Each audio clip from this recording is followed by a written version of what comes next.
What is this? It's episode 80 of the Dank Pod-Stash on Monday. That's right. Back-to-back episodes.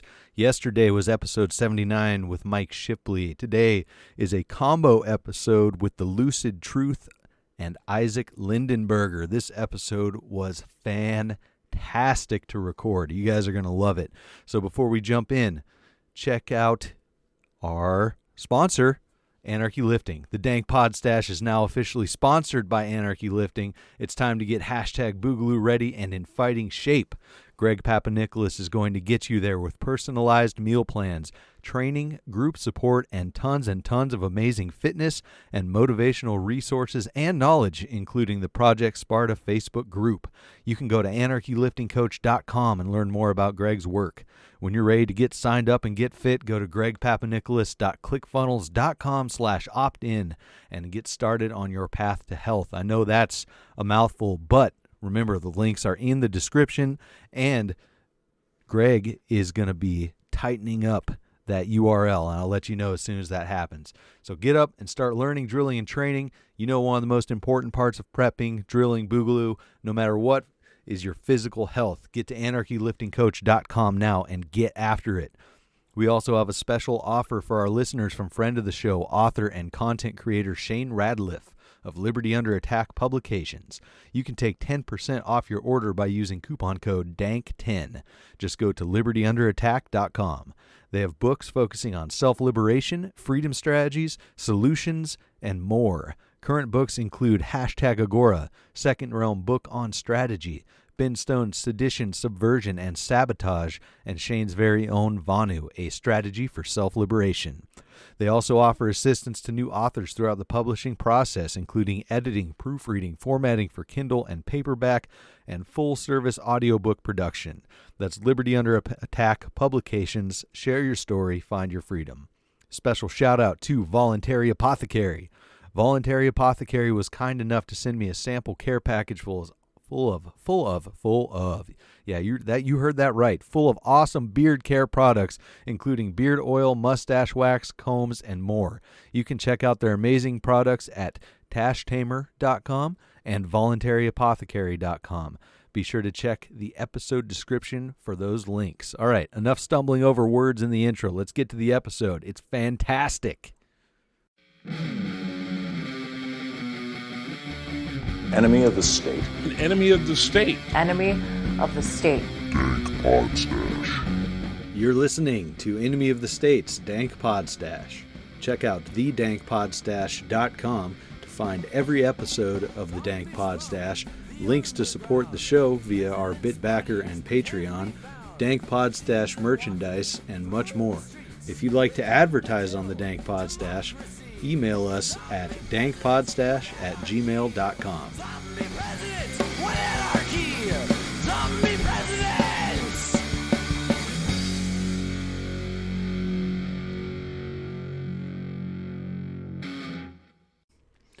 Isaac Lindenberger, thank you for coming on to Enemy of the State's Dank Pod-Stash.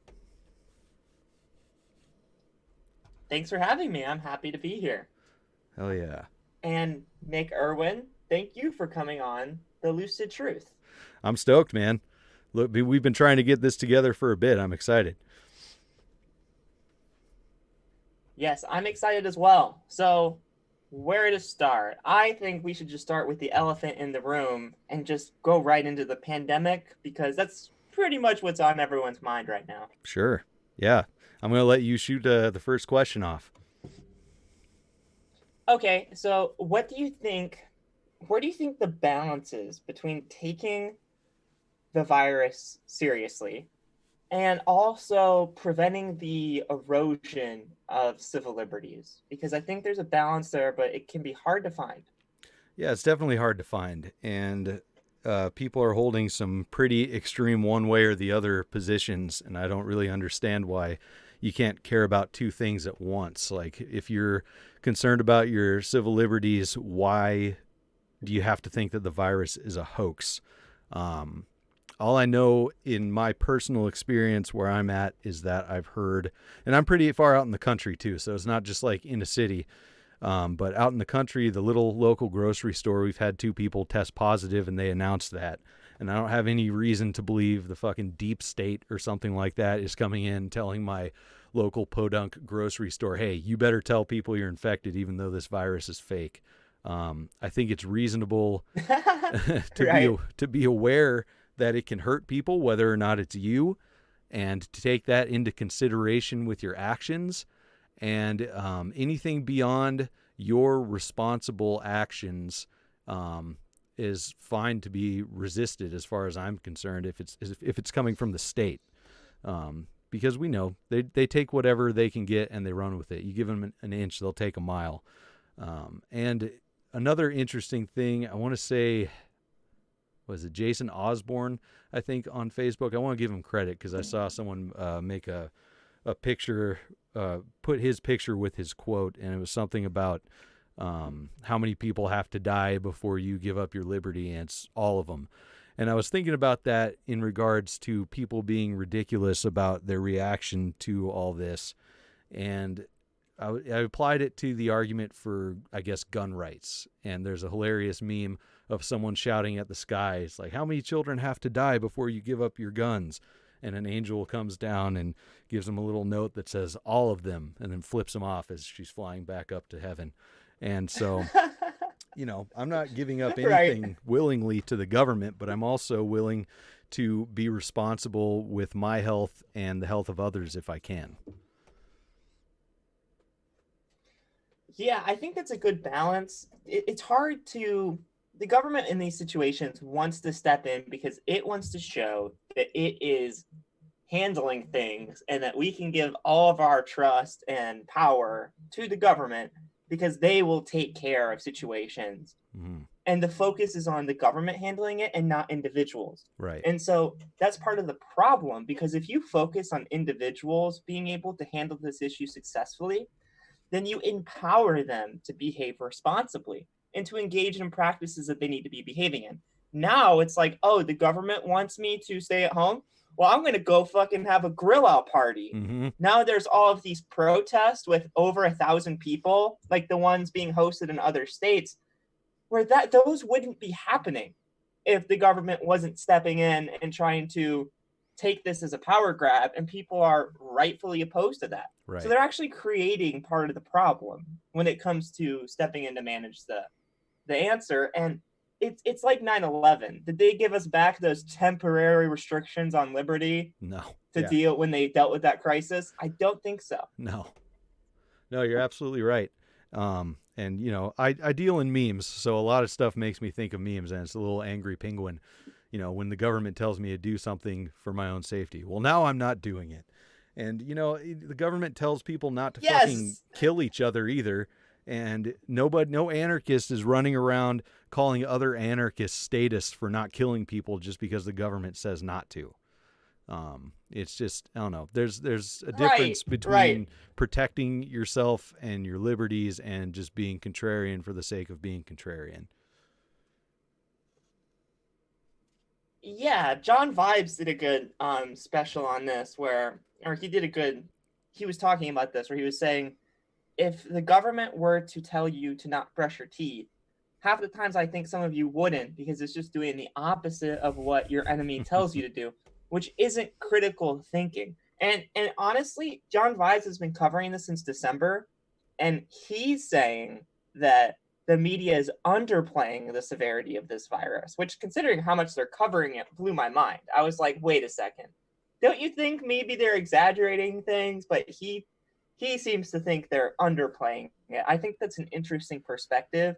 Although to a certain degree, I think certain things are being overplayed, because think about it. This virus could have been the apocalypse, right? Mm-hmm. It could have been a SARS virus that has a 60% mortality rate. It doesn't. It has a maximum of 10% in places like Italy with an elderly population, but realistically, it's probably closer to 1%. So I'm not discounting the severity of a pandemic virus that has that high of a mortality rate, but it could have been worse. And this isn't the apocalypse. So you can view this as a dress rehearsal so that we're more prepared for next time. Yeah. Absolutely. And, the media's position or government even's position, not that they're not one and the same, but it could have flip-flopped from when it was first realized that this was an issue to now, because that's a lot of what some guys that I've had on the show, my buddy Mitch and other people in group chats where we're following this stuff, we all agree that it seems like the media and government was massively downplaying it at the onset, and then kind of had some major oh shit moments as things started going, ramping up really fast.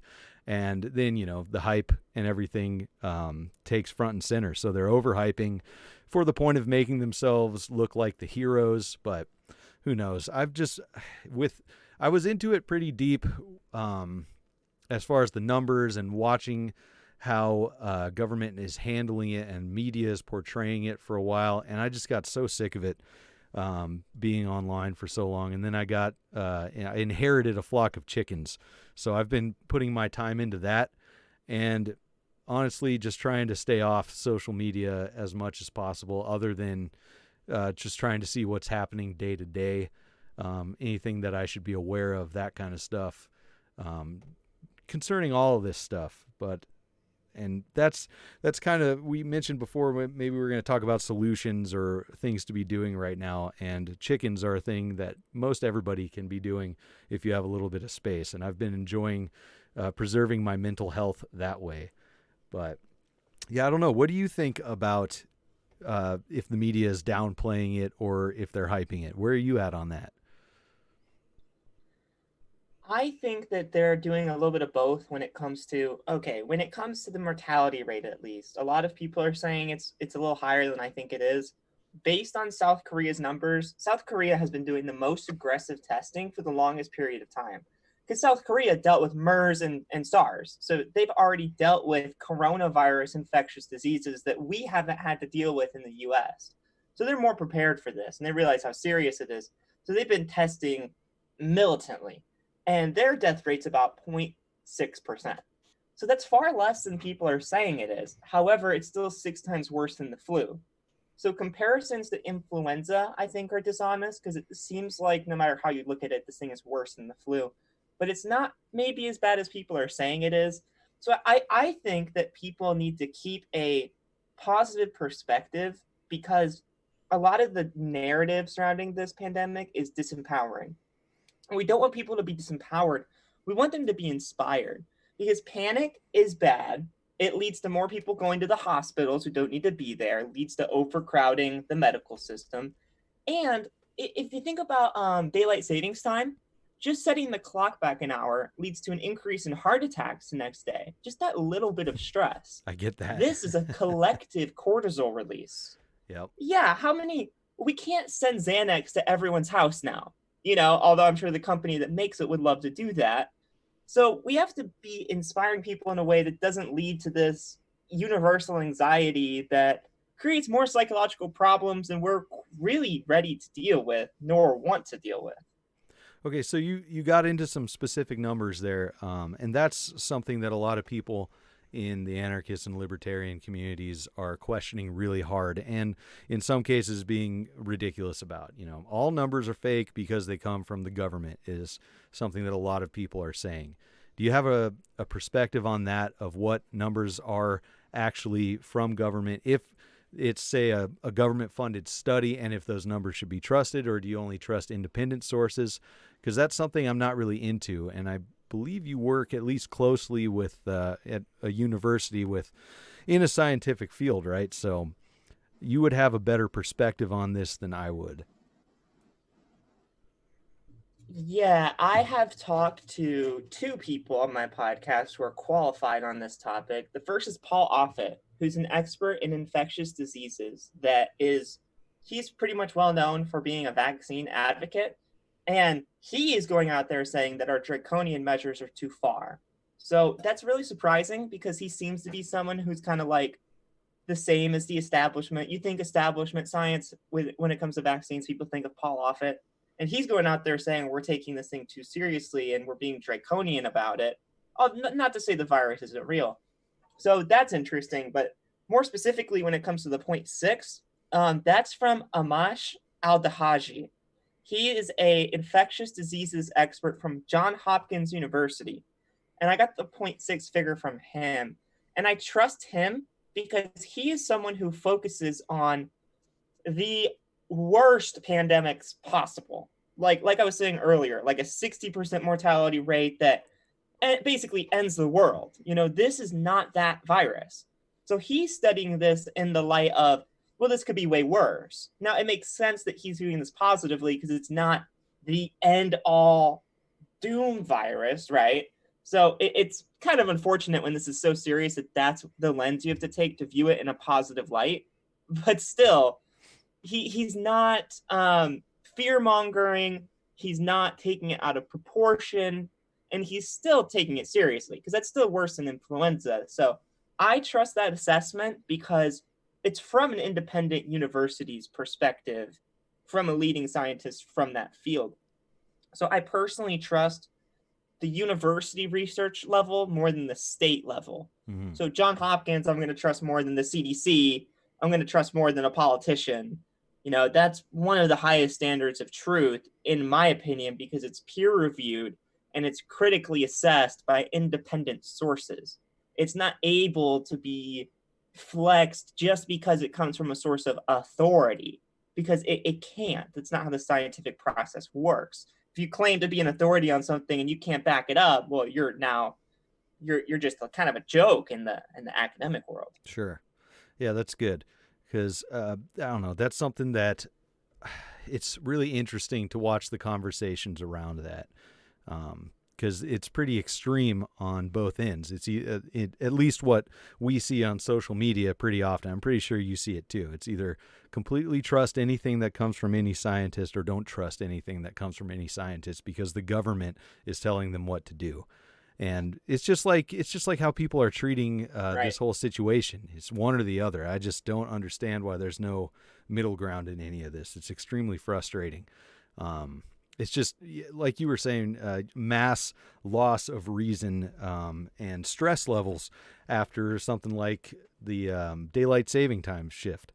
And I get that. And people are stressed out. And so they're jumping to irrational irrational everything. I was looking for a word, but it's really just everything. It's frustrating.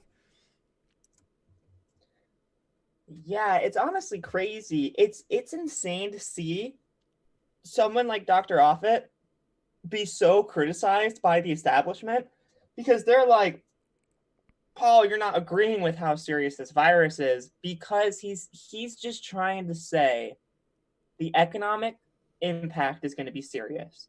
The psychological impact is going to be serious with all these lockdowns and quarantine measures. We have to consider this seriously and bring it to the table.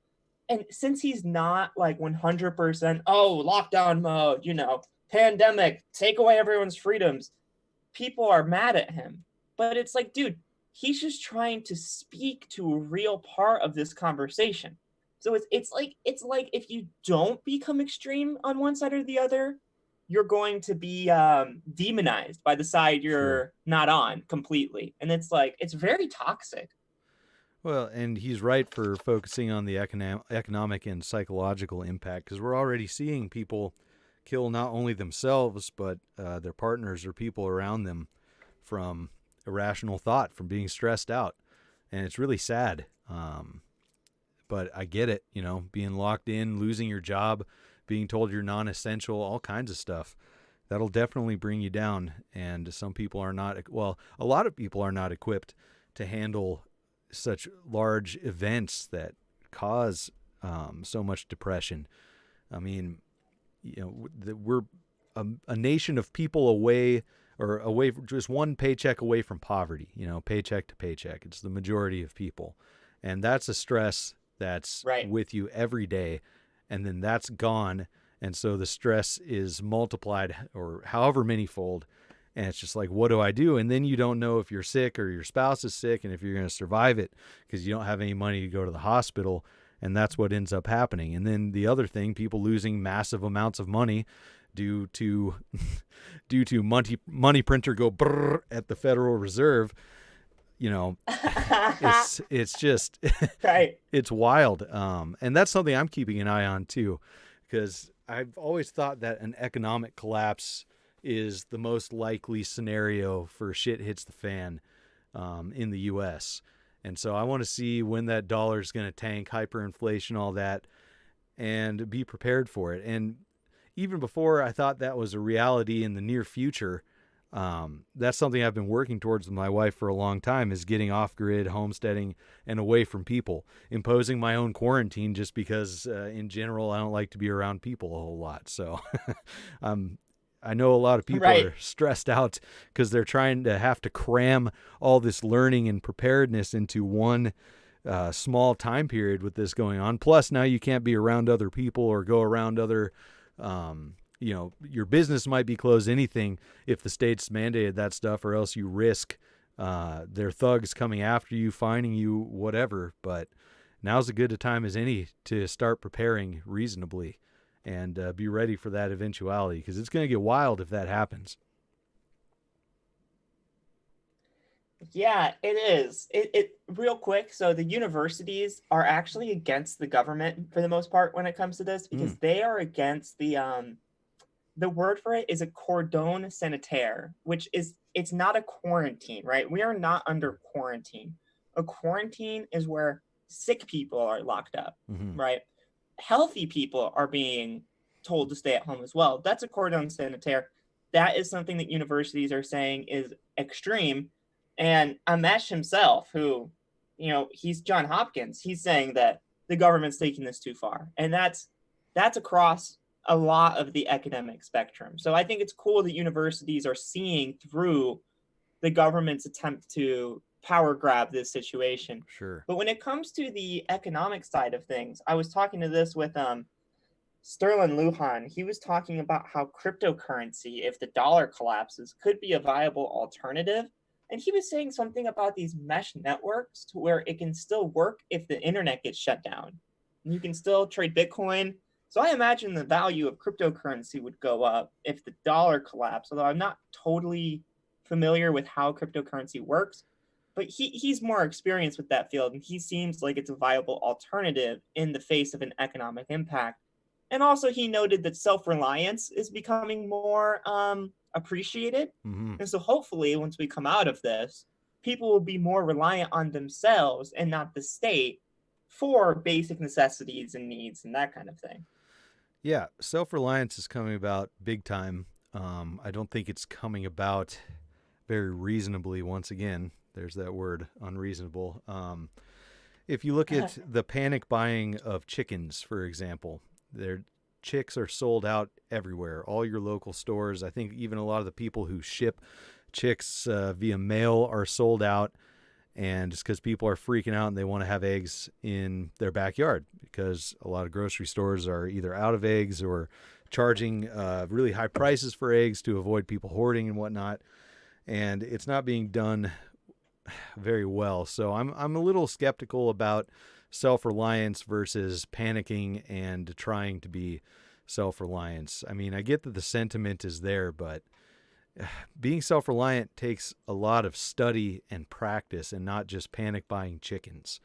But there are some people who are right. Yeah, and there's people who are doing it correct. And as far as cryptocurrencies, that's one of the I'm not super into crypto. I'm a bad agorist in that sense, but Shane Radliff from the Vonu podcast has also put out some good info on how to exchange cryptocurrencies should, you know, whatever grid goes down, you know, whether electronic, internet, whatever, there's ways to do it. I don't know. I have looked into shit hit the fan scenarios for a long time and like being prepared for them and thinking about them, studying them. I just don't see crypto being huge in a world where the dollar has collapsed and the infrastructure is pretty much gone.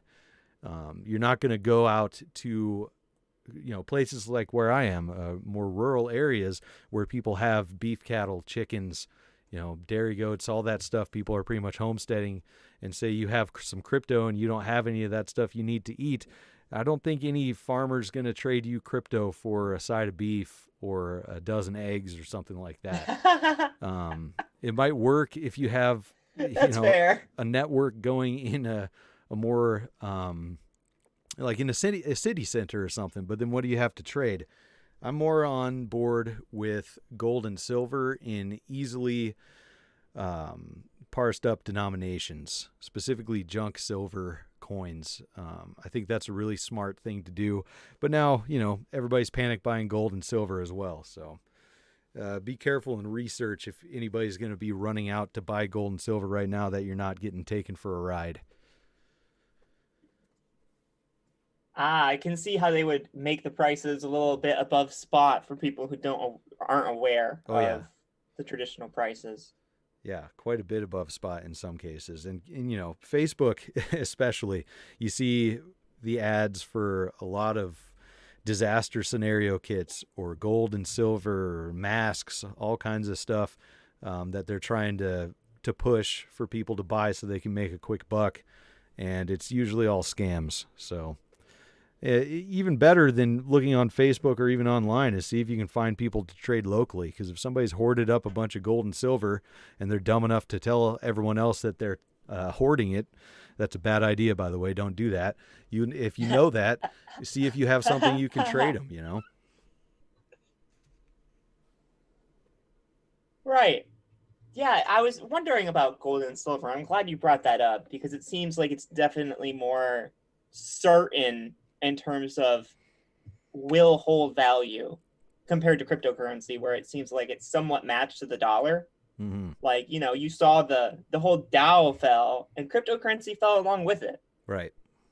Yeah. You got to think too, we have all these arguments all the time, we meaning, my liberty movement, about why cryptocurrency is valuable, why anything is valuable, what the intrinsic value is, all this stuff.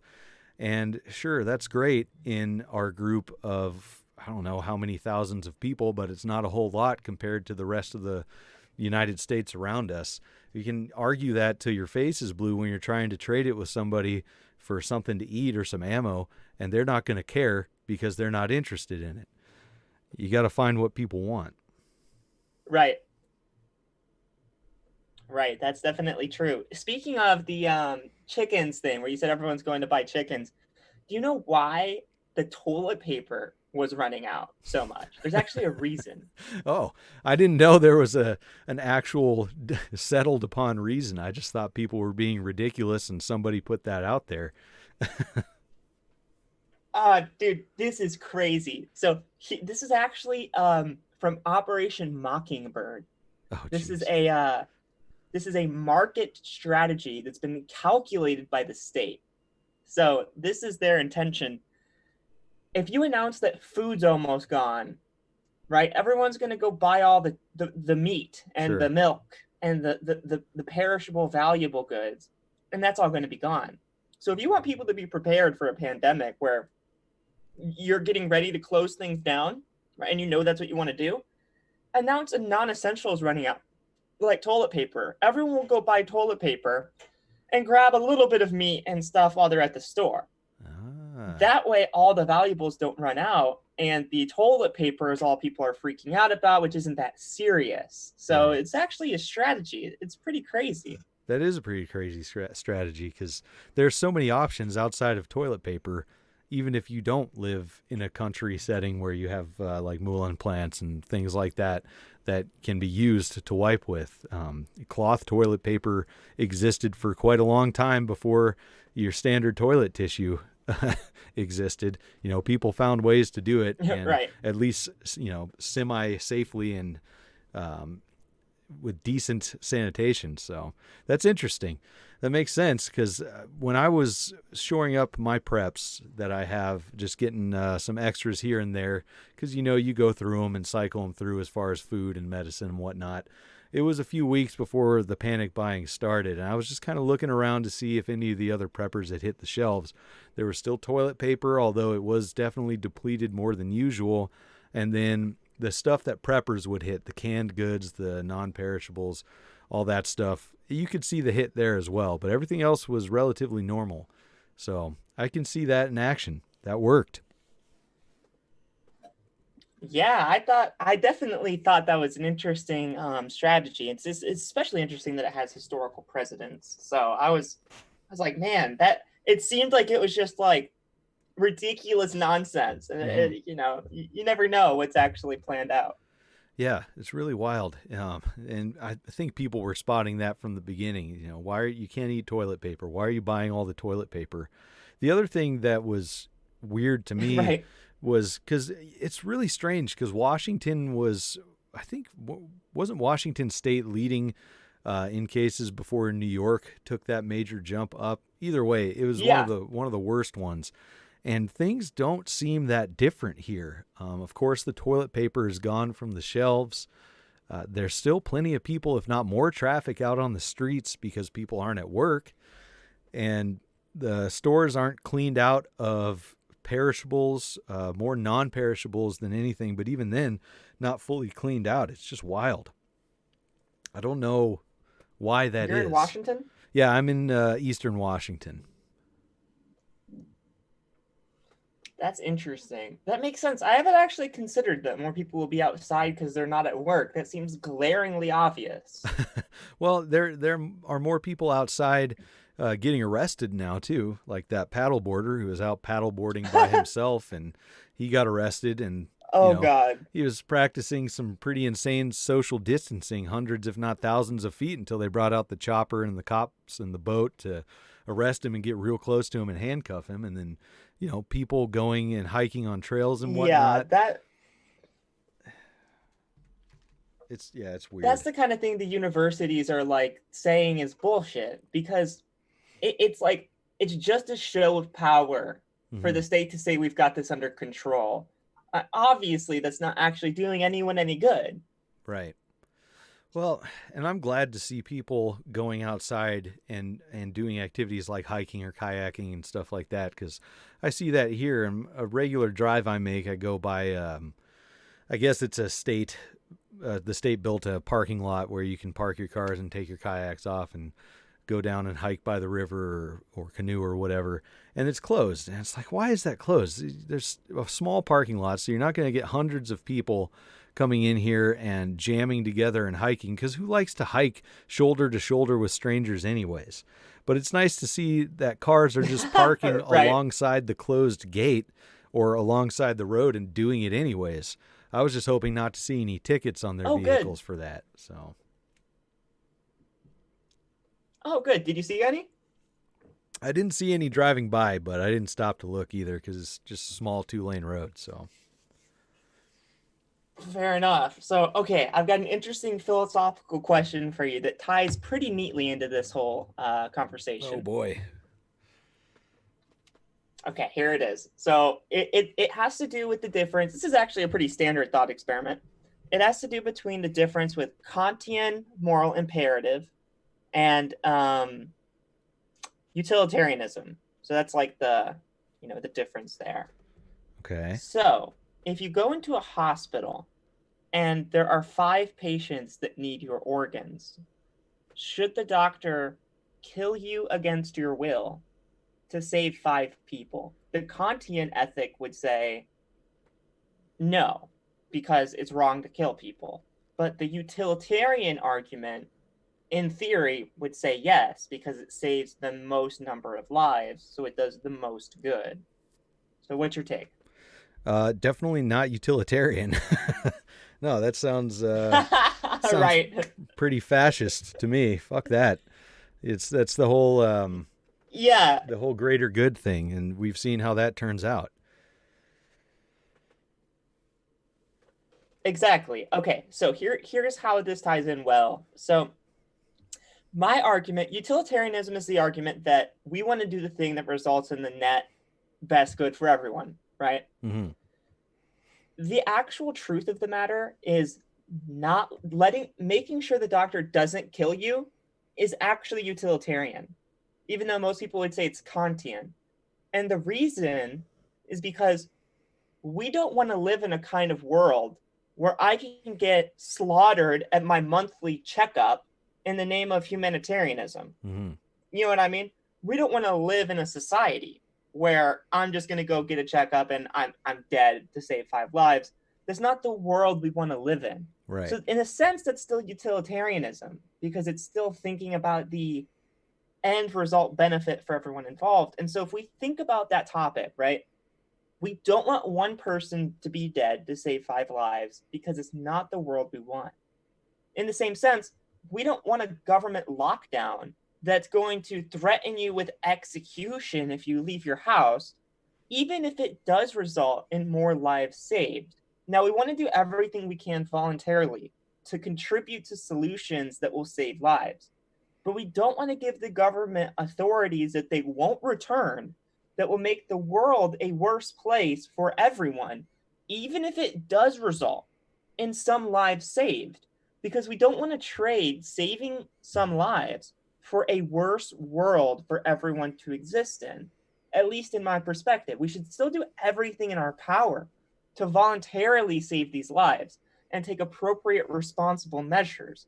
But we don't want to make something where, like in, I think it's Venezuela, you can actually be executed for violating the stay-at-home order, which is ironic because it doesn't seem like you're trying to protect me if you're threatening me with death for violating your demands. Right, and that's already happened in the Philippines as well with that piece of shit Duterte, whatever his name is. There's a guy killed. Oh, that's what I was thinking of, the Philippines.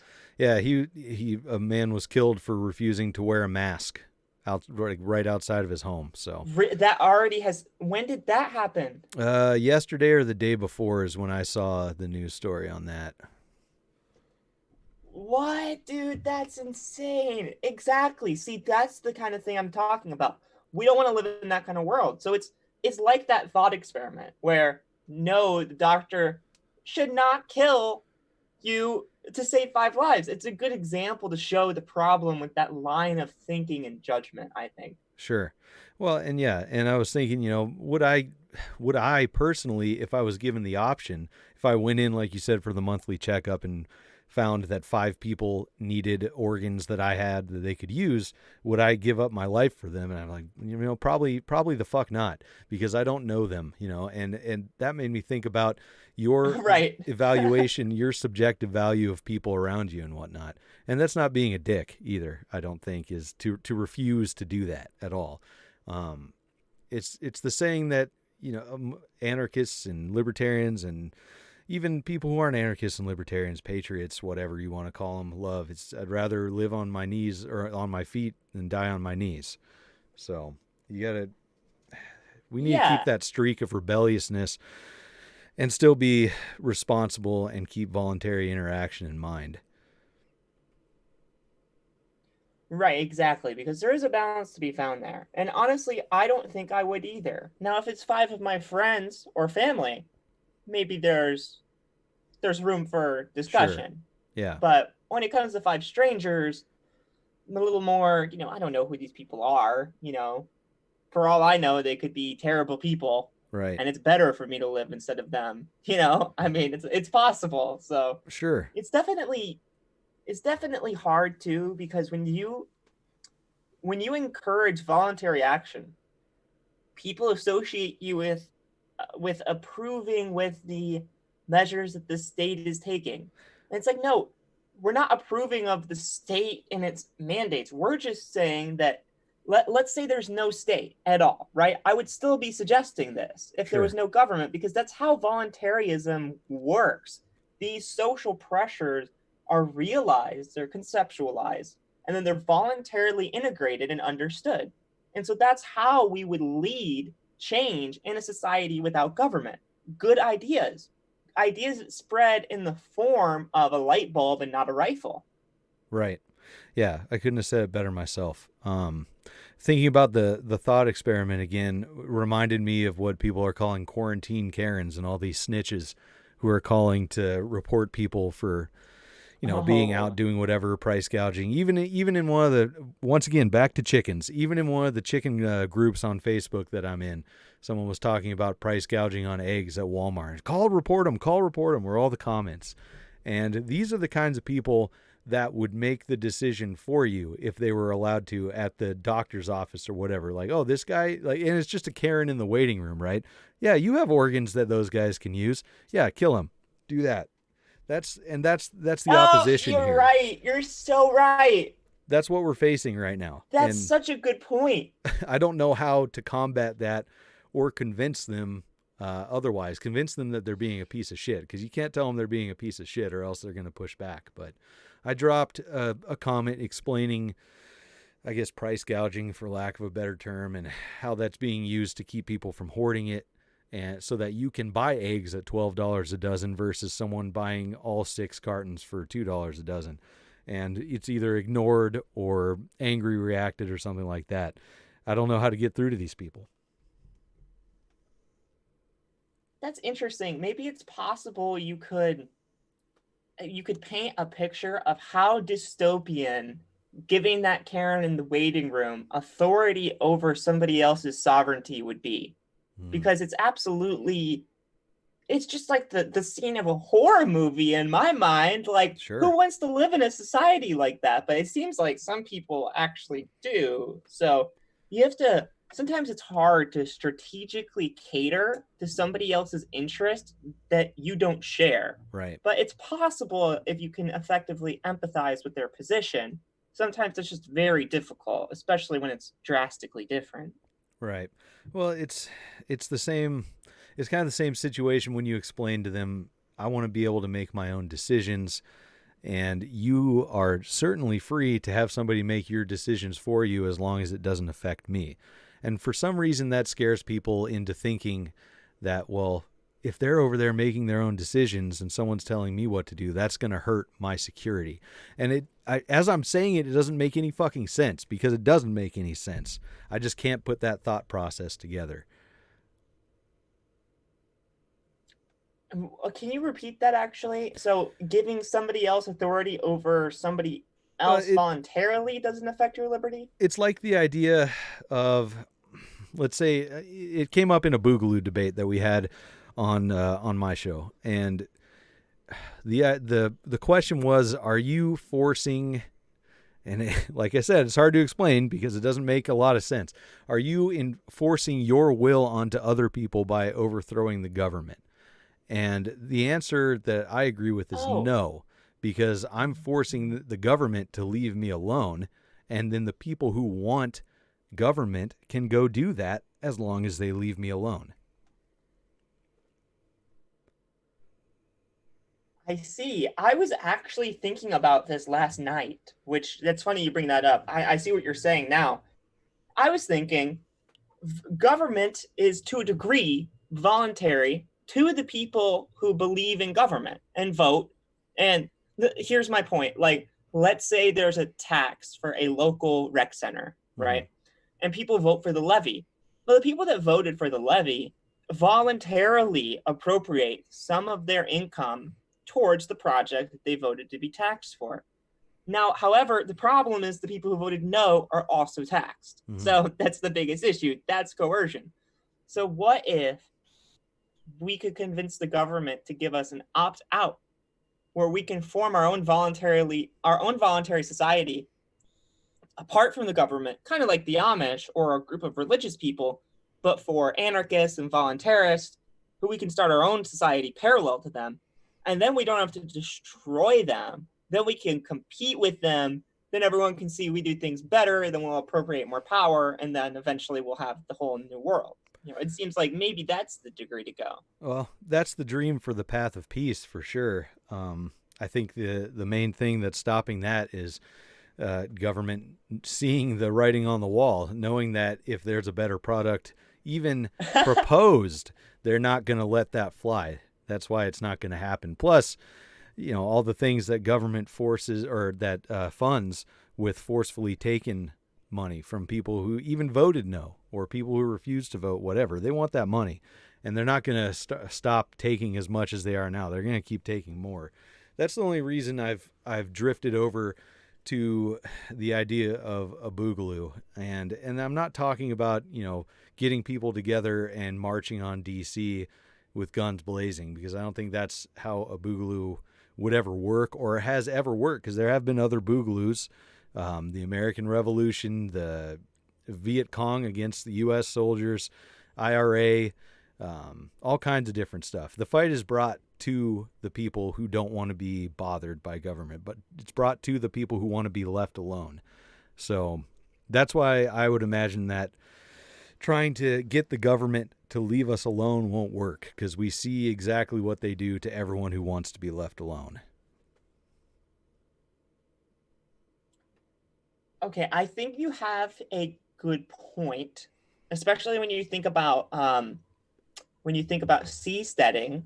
Think about the seastead that was next to Thailand, where they had the independent seastead, and then Thailand found out. Thailand said it was in their waters. It wasn't, and they threatened the people with execution. Yep. So that's a good example of a state having its sovereignty challenged by an independent society. So maybe the problem was that the dialogue with the state wasn't there. It seemed like competition, and to be fair, it is competition. Sure. But what if they had gotten approval beforehand? I don't think that.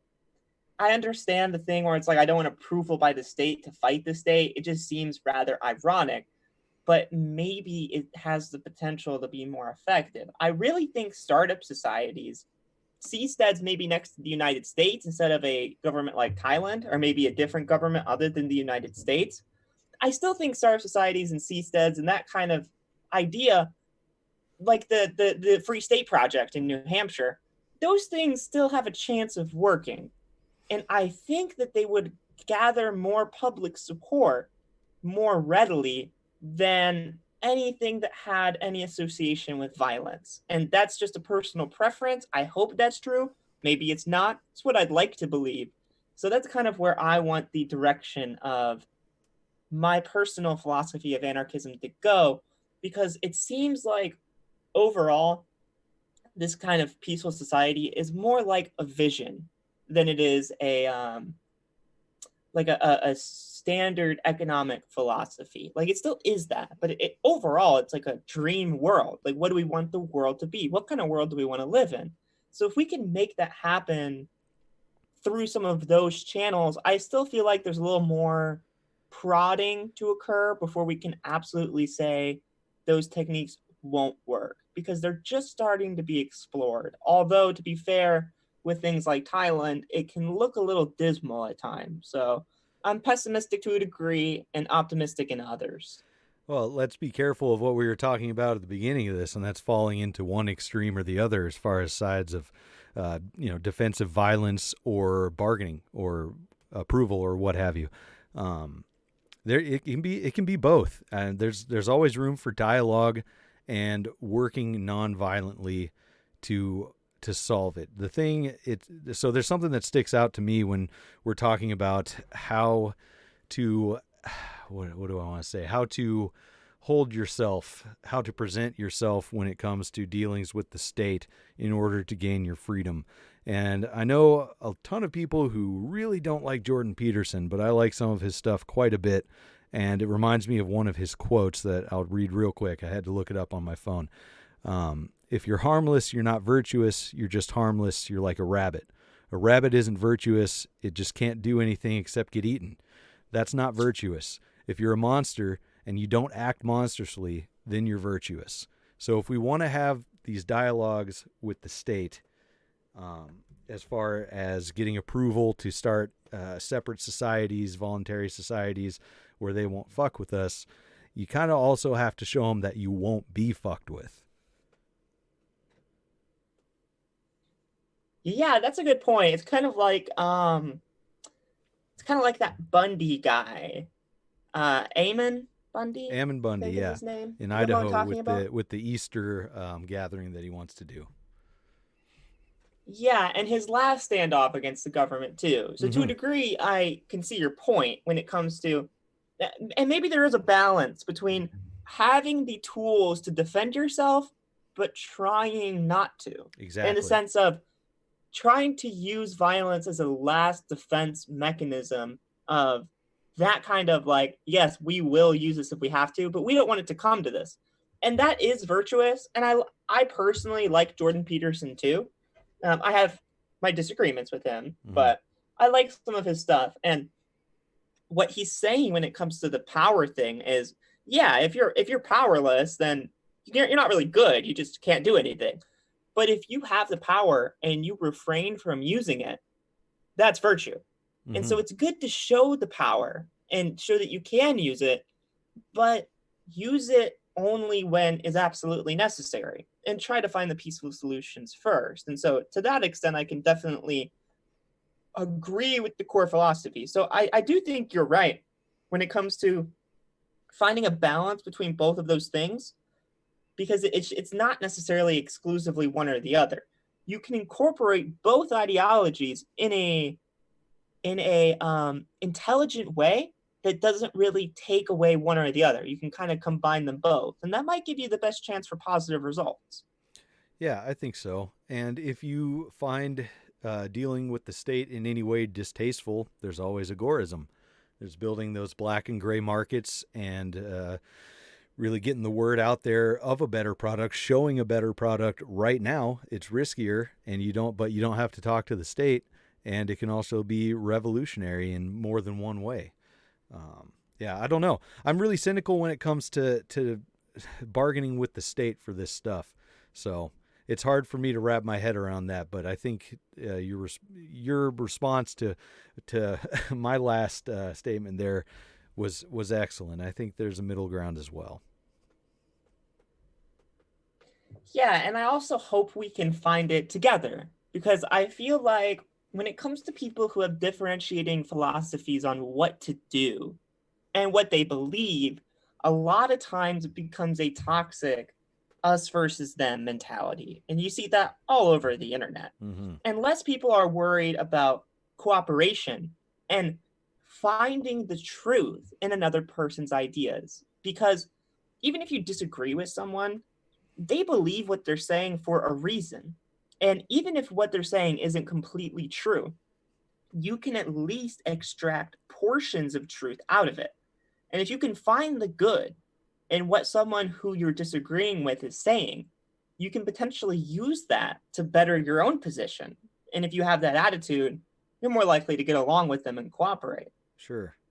Yeah, and independence is supposed to be based on self-reliance and keeping your word when it comes to other people, at least in my opinion. And when we're picking apart each other's ideologies, like you're saying, we're ignoring the obvious common enemy that we all have, which is the state, in favor of being worried of what we would do to each other once the state is no longer, or we're out from under its grasp, whatever. I don't see why you can't be a person of your word and say, hey, we both hate the state, right? Let's focus on that, and then I won't fuck with you, and you don't fuck with me. Sound good? Good. It's that fucking easy. Right. Yeah, a lot of people have a more depressing outlook, and it seems like a lot of that is, it's almost like a lot of it comes with like in-group, out-group behavior, like feeling like somebody's not in your in-group, so you kind of treat them a certain way. Mm-hmm. And so I feel like these kinds of conversations are important because you're incorporating a certain degree of respect when it comes to the person who you might not completely align with ideologically. And when you can have that from someone who you disagree with, you know, you've got to be focused on cooperation, working together. Like you said, if we're going to deal with this problem, we all should kind of try to be on the same page, at least to a certain degree, that we have a common vision that we're all trying to achieve together. So instead of worrying about our differences, we should worry about what brings us together. And nobody can see the future. And even if they could, they probably wouldn't like it. But say you look into the future and you see a time with no state. And that's, I'm explaining this badly. What I'm trying to get at is that people, they like the Hoppian snake meme people who want to throw commies out of helicopters. Those commies aren't coming after you right now. You can't throw them out of a helicopter. Oh, but they might. That's 100% what Right. their ideology says that they're going to do to me. Well, you know what? They're not, and you don't know that. Why can they not go live in a commune and leave you the fuck alone? Why would that commune come after you? And vice versa with anti-capitalists and whatnot. It's just based on nonsense because you can't know that. Yeah, it's actually that actually is the source of the problem. Where if you're saying, I'm going to throw someone out of a helicopter because I know they're going to mess with me, you are setting the sentiment that Right. you are going to initiate violence on another person, which is, that's going to be the reason why they don't like you. You Sure. know, like you're threatening to throw them out of a helicopter. Well, they might go after you now, which Yeah. beforehand, nothing would have happened. Right. If you see the commies gearing up to throw everybody in the gulag, feel free to take care of it because you see them planning to enact violence against you. If you see the fascists warming up those helicopters, feel free to act against them for the same reasons. It's not a hard thing to grasp. Until then, coexist. Exactly. And that's part of the problem when it comes to utilitarianism, like the better for all argument, right? Because the issue comes with, let's say I'm doing this for the greater good, and I'm going to let 10 people die to save 100. Well, we don't actually know that 100 people are going to be saved in many of these thought experiments and situations. So you might just be killing 10 people with no net benefit. And even if there is a net benefit, it's questionable. So you have to be considering how some of these actions in and of themselves aren't justifiable means to an end. It's one of the reasons I really like agorism. Is because the focus is the agora, is achieving the free market, and nothing else really matters. There are sure people who splinter off and say, yeah, agorism is inherently capitalist, or an agorism is inherently anti-hierarchy, and it doesn't fucking matter because what agorism actually is pro-free market. So you got to get there before you start arguing, and once we're there, the best system, whatever it may be, maybe it's multiple systems, is going to win because it's a free market. It seems like really something really easy to grasp, and yet people do not. Yeah, I like that philosophy too, because if you have markets make things better. So if they reinforce other concepts. So if you have a market of ideas, then the ideology that comes out the best is the one that's most effective for the given environment. It's kind of like evolution in the form of concepts. And so the concepts are reinforcing each other to the degree that the most successful one will be successful in the end. So if you have a market of government, a market of not government, but governance, which I think is an important distinction. Yes. Then you have a system you have capitalism, up against communism, up against districts of agorism, and you see which one works out the best. Who knows which one it is for now? Right now, we just want that marketplace to exist where we can see which ideologies are the most effective based on, and it's also possible that capitalism is best here, communism is best here, and depending on who believes in what where, different ideologies might work better depending on their circumstances. It also might be true that one works best everywhere, or we're not really sure yet. Yeah, absolutely. Subjective value. People are different. People feel better and profit more in different ways of interacting, like you said, depending on where they are. I'm actually running pretty close to time, man. We're about up to the hour for me. How long does your show usually go? It goes about an hour. So it's actually, where can you see the time on this on Zoom? Or did you just notice when we started? No, I use OBS recorder to record. So we're at 55 minutes. Oh, you use OBS. I have OBS as well. Are there any particular benefits that come from recording with that?